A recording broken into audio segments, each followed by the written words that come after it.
Bob Proctor. I had the privilege of being mentored by him. And, he was talking about a lot about mindset, about the law of attraction and mindset.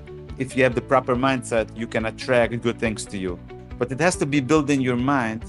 Some people think somebody who has money is a wealthy person, but it's just the opposite. Somebody who is a wealthy person attracts money.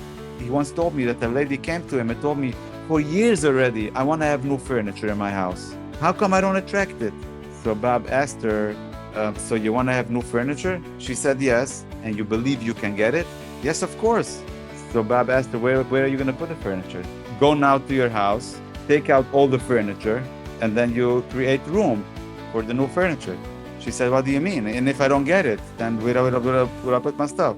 So Bob said, oh, you see, you don't believe. You don't really believe that you're going to get it.